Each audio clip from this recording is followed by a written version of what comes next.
Hola, muy buenas a todos, espero que se encuentren bien. Bienvenidos a mi canal, mi nombre es Ker Luis. Hoy les vengo a hablar de un tema muy interesante, tanto para aquellos que trabajan en cruceros como para los que piensan hacer cruceros como turistas. Así que espero que esta información les sirva mucho, porque sé que es una pregunta que muchísimas personas se deberían de hacer. Tanto que se habla de la seguridad en los barcos, de que la seguridad es primero, pero ¿qué tan seguros son los barcos? Esa es la pregunta, vamos a hablarla un poquito generalizada, pero vamos a ir obviamente desglosando paso por paso de por qué un barco es tan seguro.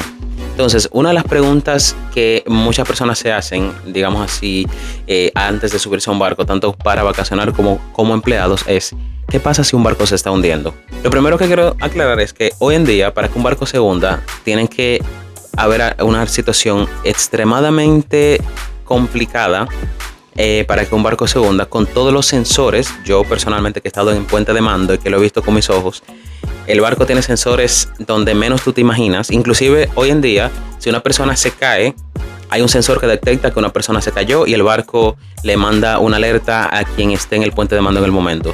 Y obviamente ya en el puente de mando toma la decisión de pararse y bueno, seguir el protocolo, que eso lo voy a hablar quizá en otro video más adelante. Una de las preguntas que quizás te puedas hacer es, ¿y todas las personas se pueden salvar una vez en caso de que un barco se vaya a hundir? Claro que sí.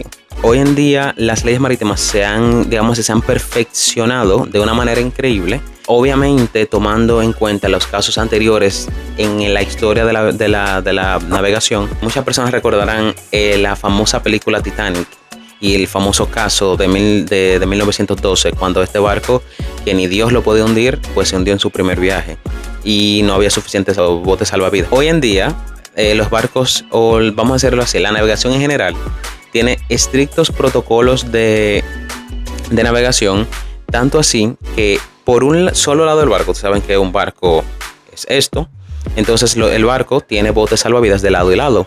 Entonces hoy en día los protocolos de seguridad son tan altos que por un solo lado del barco se puede evacuar a todas las personas que están dentro del barco. Bueno, esto es solamente una parte de las cosas que se han implementado hoy en día, porque supongamos que si un barco se está hundiendo para un lado, está así, por ejemplo, y el barco esta parte del barco, todos los botes salvavidas de este lado no se pueden utilizar. El barco tiene que ser capaz de evacuar a todo el mundo de un solo lado.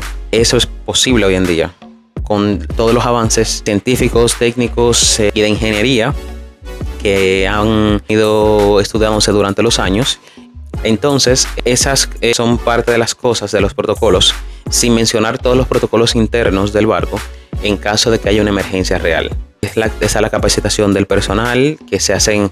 Esa era una de las cosas que más me cansaba, hacer el famoso crew drill o simulacro de emergencia para los empleados cada 2 semanas. Eso es bastante complicado, que también se los voy a desglosar en otro video más adelante. Pero esa es una de las cosas, una de las preguntas que quizá ustedes se hagan, y esa es la respuesta más clara que les puedo dar en base a mi experiencia. Pero dirán ustedes, ¿pero qué pasa si hay una emergencia médica a bordo? ¿Qué va a pasar ahí entonces? La emergencia médica tienen otro tipo de protocolo.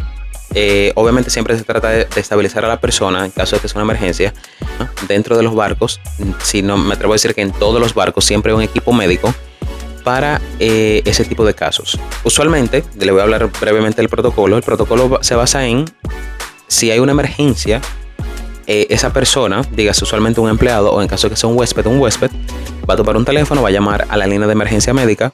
El paramédico va directamente al lugar de la escena donde esté la emergencia. Si el paramédico determina que es realmente una emergencia médica, entonces el paramédico tiene que informar al puente de mando, y el puente de mando activa el protocolo de Medical Emergency.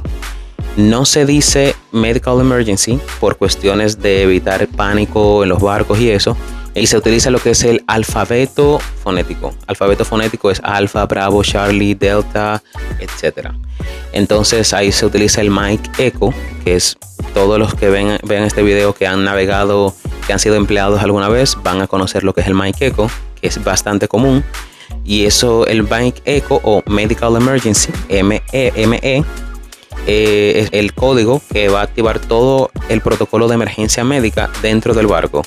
Esto consiste en, si hay una persona que tenga una emergencia médica, y dependiendo de la ubicación de la emergencia médica, la persona más cercana que le toque realizar algo, tenga una asignación durante un mic echo, va a ir al lugar, va a asistir con silla de ruedas o con una de estas camas que se llaman stretchers, pero son como camas de estas que te levantan y te llevan cargado 2 personas en caso de que sea necesario, y te llevan al centro médico.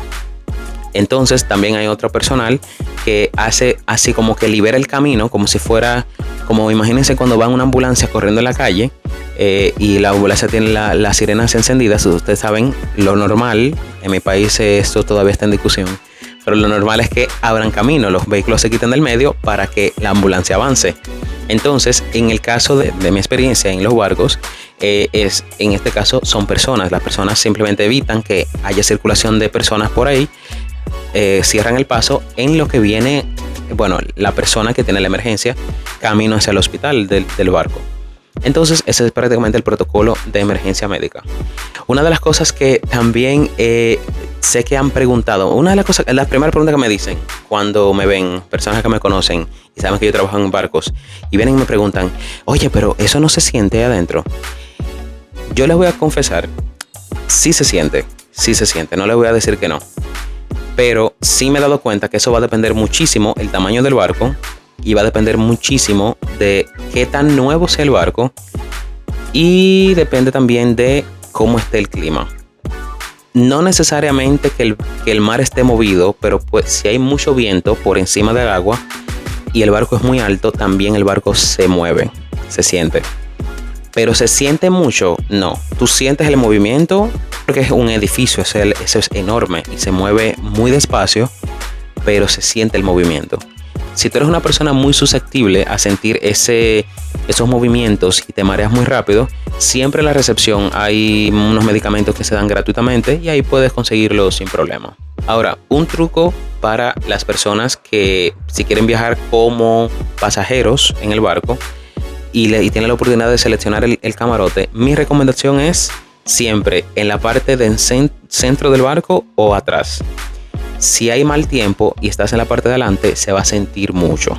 Porque no sé si han visto esos botes, lanchas rápidas que van así, prácticamente, que van saltando en la parte de adelante. En los barcos grandes es exactamente lo mismo. Lo único que mucho más lento, pero sí es la parte de adelante es la que va saltando. Si salta la parte de atrás, claro que sí, pero muchísimo menos, se siente mucho menos. Ahora en el centro casi no se siente nada. Porque como va así, el centro de gravedad del barco siempre va a ser en el medio, porque es un edificio enorme, pesado, que es la mejor parte. Mi recomendación siempre, como les digo, en el centro del barco o en la parte de atrás. Esta es una pregunta también que me hacen muchísimas personas, que es con respecto a la comida. Eso ya es una parte más técnica de empleado. La comida es buena, es mala. Eso digamos que va a depender de la línea de cruceros para la que trabajes. En mi caso yo trabajo para una línea de cruceros europea. La compañía es europea, la central está en Italia. Entonces todo en el barco se maneja en base a eso. De hecho, la mejor parte del comedor es la parte mediterránea, porque es como que ellos les ponen más cuidado. Pero sé que hay otras líneas que quizás pueden tener otro tipo de comida que es más a nuestro estilo aquí, el americano, de nuestro lado. Pero yo no estoy acostumbrado al estilo europeo. Entonces, eso va a depender, como les digo, de en qué línea de crucero están trabajando. Ahora, en mi caso, por ejemplo, yo trabajo en el área de recepción. En el área de recepción, nosotros tenemos el privilegio de ir a comer al buffet de huéspedes cuando esté disponible el privilegio. No es que siempre podamos ir. Pero, por ejemplo, todas las noches siempre podemos ir a cenar, dependiendo del puerto y dependiendo del barco. Y para nosotros es mucho más conveniente porque obviamente la calidad es muy diferente entre la comida de empleados y la comida de huéspedes. Vamos al buffet y disfrutamos del buffet. Para los que no tienen el privilegio, pues van al comedor de empleados y igual todo bien. Y bueno, por ahora es todo de mi parte. Si tienen alguna pregunta o alguna otra inquietud que quieran compartir en los comentarios, lo pueden hacer sin problema y yo con gusto en el próximo video les estaré respondiendo esas preguntas. Trataré de incluir todas las preguntas y ahí, bueno, nos comunicaremos. No olviden suscribirse y darle like a este video si les gustó. Y nada, tengan feliz día.